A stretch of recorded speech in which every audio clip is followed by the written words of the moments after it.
अन्नपूर्णे सदा पूर्णे शंकर प्राण बल्लवे ज्ञान वैराग दीक्षा भिक्षानं देहि च मां पार्वती। सभी गुरु भाई और इस चर्चा स्थल पर बैठी तमाम सभी गुरु बहनों को जुनूई की तरफ से सादर प्रणाम। नमः शिवाय के मंत्र जाप में, नमः शिवाय के मंत्र जब ब्रह्म मुहूर्त में मैं जाप कर रहा था, उस वक्त महादेव हमें दिव्य अन्न किस प्रकार से तुम उगाओ जो तुम्हारे लिए चमत्कारी हो, यह ज्ञान महादेव हमें ब्रह्म मुहूर्त में बताए। मैं इस ज्ञान को बहुत सारे गुरु बहना को बताया।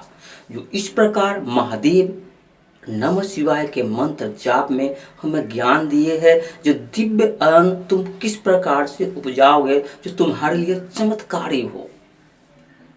तो महादेव हमें बताए कि 5 ईंटें को इस प्रकार से बना लेना है।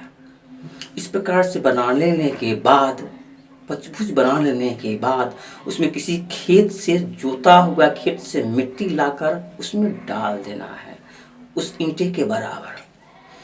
और उसी दिन सोमवार के दिन तुम उसमें गेहूं, मक्का, कोई चीज़ तुम लगाना चाहते हो, कोई चीज़ उपजाना चाहते हो, तो उसमें डाल के उसी दिन तुम जितने परिवार हो, तुम्हारे घर में 5 परिवार है, 6 परिवार है, 4 परिवार है, 2 परिवार है, 3 परिवार है, तो प्रत्येक व्यक्ति अगर गेहूं दिव्य अन्न उगाना चाहते हो तो प्रत्येक व्यक्ति 5-5 दाना उस गेहूं उसमें डालना।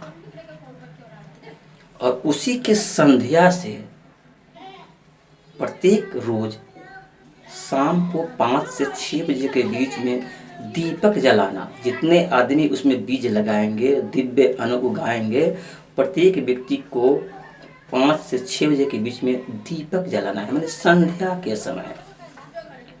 और दीपक जलाना है तब तक फसल कट न जाए।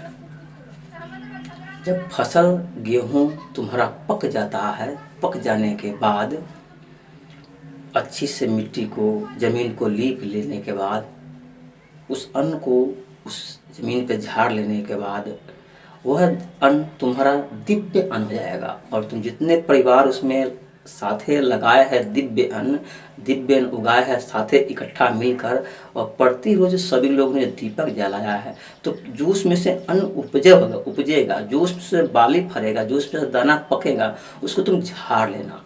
और जितने परिवार हो तुम सबको ना बांट लेना।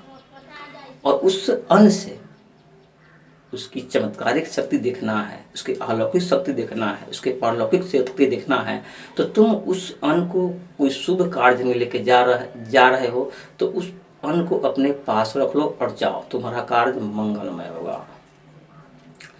और खेत में तुम मक्के लगाते हो, खेत में तुम कोई वस्तु रोपते हो, उसमें से 4 दाना मिला दो उसमें, और मिला के उस चीज़ को तो अपने खेत में रोपो, उस अन्न को अपने खेत में रोपे हुए, तो तुम्हें अत्यधिक पैदावार होगा। अगर तुम उस अन्न को अपने दुकान में, गल्ले में रखते हो तो तुम्हारा आय अच्छी होगा। इस प्रकार से महादेव ने नमः शिवाय के मंत्र जाप में हमें यह ज्ञान दिया, जो तुम यह ज्ञान सारे गुरु बहना को बताना। तो मैंने सारे गुरु बहना के बताया, उसमें से करीब 30 गुरु बहना को मैंने इकट्ठा करके बताया, जिसमें से करीब 5 गुरु बहना उस दिव्य अन्न उगा रही है।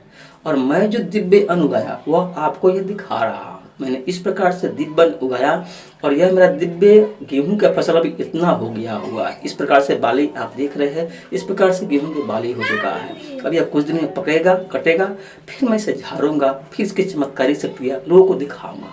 तो इस प्रकार से मैंने दिव्य अन्न उपजाया और लोगों को बताया। और इस प्रकार से और महादेव की कृपा हम पे बरसती है, जो हमें ज्ञान देते हैं, मैं आप लोगों को बताता हूँ। तो गुरु भाई, गुरु बहना, मैं फिर आपसे मिलूंगा, तब तक के लिए यूनिटी का सादर प्रणाम।